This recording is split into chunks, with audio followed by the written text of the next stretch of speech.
Welcome, guys. I'm Jeremy Jallin, here with you with Mike Newman, Hi. and we are commentating a match for the On the Bubble Online Open, or the O Cubes, as we like to call it. And it's a exciting one for you guys. And even more exciting for us. I think this is like our third time trying to do this, just because we've been fucking up all the other times. We are the worst. So we have a Gothitelle match. We're seeing Parham, Emami's hand against Andrew Wamboldt. And Andrew gets to go first, and Juniper's away everything.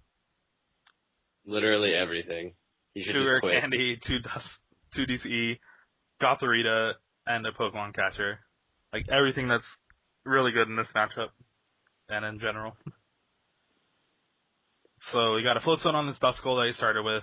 He's getting out like each of his basics, and then probably just retreat pass.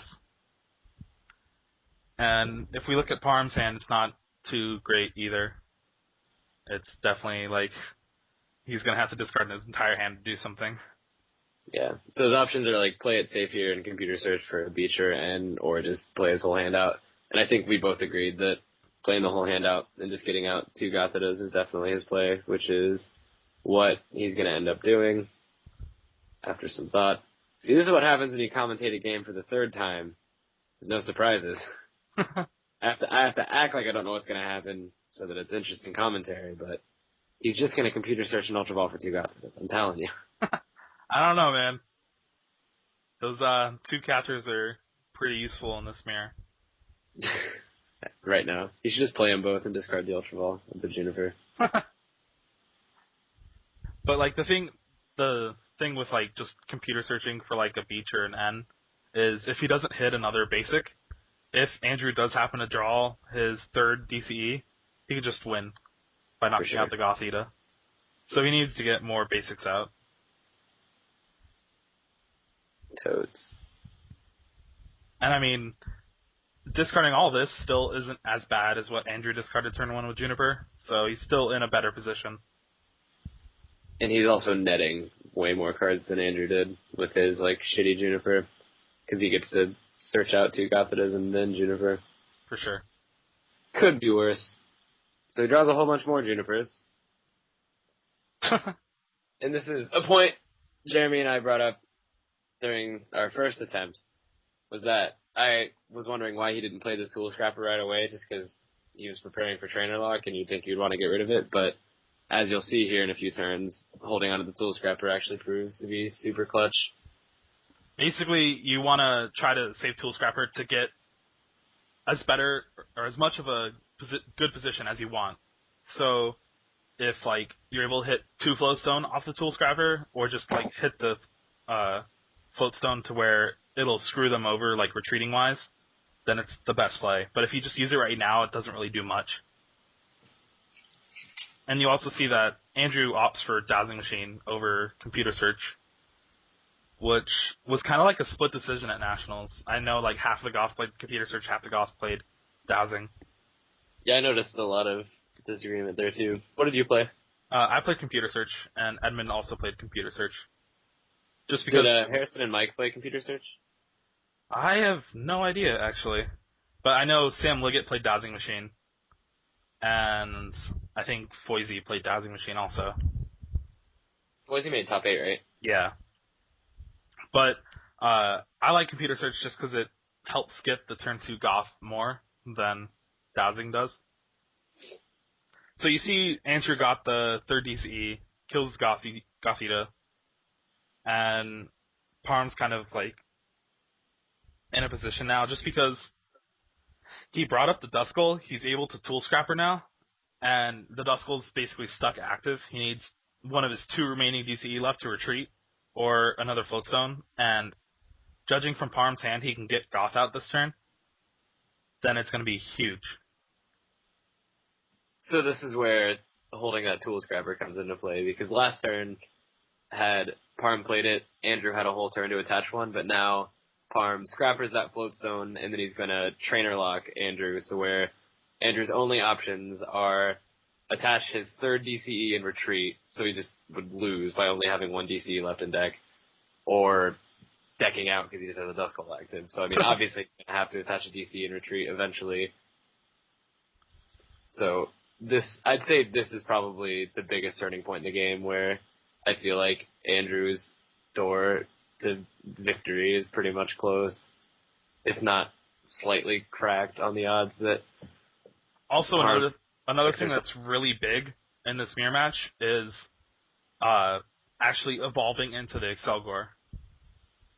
Like, just because Excelgor is one of the few Pokemon that you can actually lock in mirror match and, like, keep stuck active.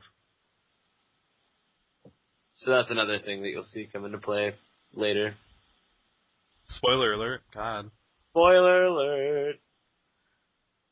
So basically, all Andrew can do is just Beach.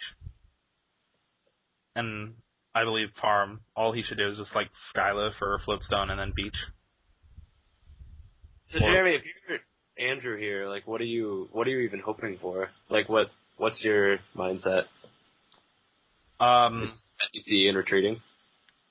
Yeah, like, just Junipering away the Gothitelle 2 DCEs hurts so much. Because Gothitelle would be useful here, too. Like, what you're hoping for is, like, your opponent just deck and covers, kill the Duskull. But you can't always hope for your opponent to be bad. Man, I've been skating by on that for like 2 seasons. But basically, you see 2 catchers in Parham's discard, so half the Goths that play Dowsing Machine play 2 catcher, and the rest that play Computer Search like play 3. And I love multiple catchers. Like, I just love a high count in Goth just because of this, like, exact play. You can, like, catcher and stall something up. But Andrew's, like, only real saving grace is, like, if Parham does get the lock going up, which he would need the Dusknoir and, like, constant stream of DCE's Muse, that he could just deck him out with N. I mean, it's a long shot, but that's really what it's looking like. And he gets the Super Rod to put back in the Dusknoir, which is huge, just because that's what he needs. So now we should see in the next couple of turns, once he hits a catcher and gets his Dusknoir out, so he can level ball for Dusclops here, and the next turn he just needs a catcher on that Excelgor to start his, like, perfect block. Perfect. And then after that, it's just a matter of hitting his cards. Yeah. That's when it gets super boring. No, it's super exciting, guys. You should definitely stick around and watch the entire video. Yeah, that's what I meant to say. This is the thing about Goth Mirror Match, though. It's like... It's gross. It's super gross to watch. This is like 2 girls, 1 cup gross. Oh, God. One guy, one hammer. So all weekend, we were convincing people that came over to my house. Me and my roommates would be like, "Yeah, we have a house website that we made," and they'd be like, "Really?" And like, "Yeah, it's welivetogether.com, which is a porn site." And we got like 3 or 4 different people to go to it on their phones. It was so metal. Wow. Thanks. Everyone, make sure to write how funny I am in the comments section. I need validation. Thanks. Rate them on 0 to 10. I'm looking for a few zeros. I am number 1 funny man. 0's bad. Alright, so you see, Parham got the catcher, and he gets the fucking communication for the Dusknoir. Absolutely everything. A DC for next turn. It's definitely looking like he has this game, as long as he just doesn't misclick. So the first time we watched this, when he deck and covered the Excelgor, I got really confused. I was like, damn it, he doesn't have any Shelmet out. How is he going to deck and cover next turn? But as it turns out, when they say that Mew can use the attacks of all Pokemon in play, they are not fucking kidding. He's going to use his Excelgor next turn. It's going to be crazy. And that's it's actually something I learned right before I played Frank Diaz in Top 32 at Nats, was that Mew can use their Excelgor for some reason, I just spaced on it the entire tournament. Like, all throughout the Swiss rounds, I was like, alright. I gotta use my own attacks. How many times did you play mirror in Swiss? Round 1, which I didn't get set up, and he just got a turn 2 lock on me. So I didn't even play mirror. I got paired against mirror. I didn't play. Yeah. And then my opponent went on to go 1-3. Oh, God. It was Kevin Forbes.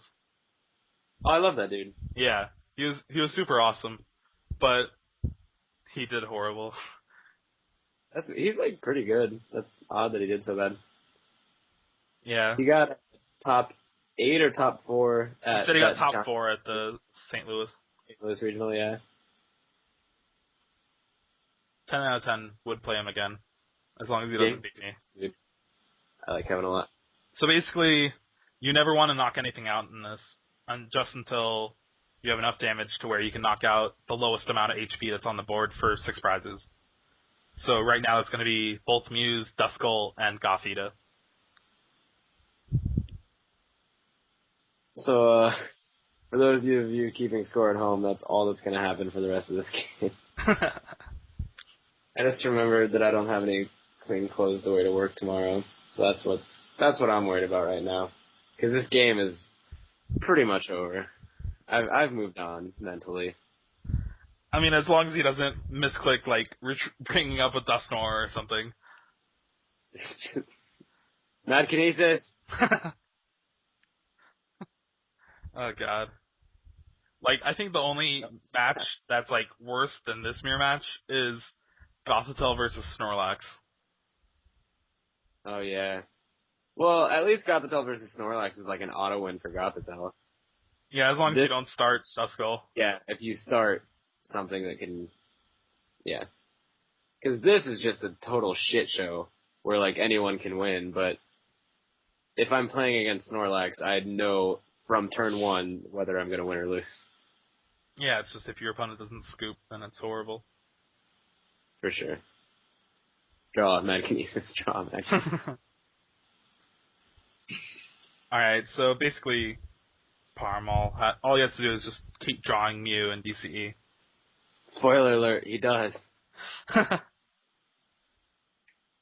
And of course, now Andrew's only chance of winning is to hit like an end of deck amount. Which if you're a smart Goth player, you account for that at all times. For sure. That's why you need to tech Hugh. Hoot hoot. Hugh. Hoot hoot. No. What does Hugh even do? I mean, I know what it does, but what is it? How is that better than N? I don't know, if they have like 1 card in their hand and 4 cards in their deck.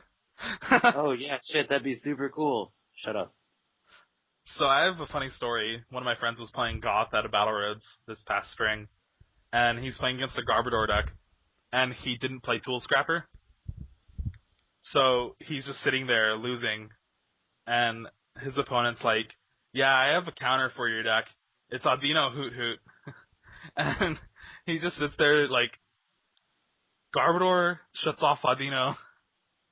What are you doing? So he played it though? Or is No. he just being like silly and saying that he played it to be silly? He played it in his deck, like the person What showed the him hell? after. Also, who actually plays their deck down to 2 cards anymore? I know. That's so Nationals 2012. So basically, we just see some more Sinister Hand movement that takes fucking forever. Like, honestly, Pokemon needs to fix this in Reuniclus. It's just so bad. I agree. Oh, God. What if he misclicked Mysterious Evolution there? That would have been hilarious. Oh my god, and just failed. Yeah. If there's a Carabass in play, nope. Alright. I'll evolve my Mew. Wait. Hammer in. That takes a grass. Double slab. Yeah, double slap. Replace. What's Dustnor's attack name? Sucker Punch? Oh, Shadow Punch. Same thing. Same. Man, replace would be sick if it moved their energy. That's how you would win mirror. Put all their DCs on their fucking Duskmar. but then they just replace. Oh yeah, no. That'd be like the most broken attack ever, is move your opponent's energy any way you like. Fuck. I mean, it's happened. It's one at a time, but shit. They just need to print. They should print a Shaman like ground form that has Celebration Wind. For But them. he's pissed off. It's not a celebration. It's a fucking. I don't know what it is. Shaman ground form, but it has Harrison in the background crying. And he's pissed, so he's putting all their energy into that. Must be nice having a Shaman, huh? I'll show you. Bet you wish yours was prized now. Just like move all the energy to the active and then knock it out. See you, nerd. So Andrew's turns have been draw pass, draw pass, draw pass, draw pass. I'm not even looking at my computer anymore. And Parham's turns have been get DCE Mew, attack. I was attacking with Excelgor just because more cards in deck, and he already has Mew DCE in his hand, and he doesn't want Excelgor to be somehow locked active if he breaks it. Like, who knows? His opponent might play an Audino for this matchup. I play 3. Same. Alright, so there's like enough damage on Andrew's board to knock out anything and everything, I think. Almost. He's just doing what he wants. Let's put everything at 10 HP and kill it.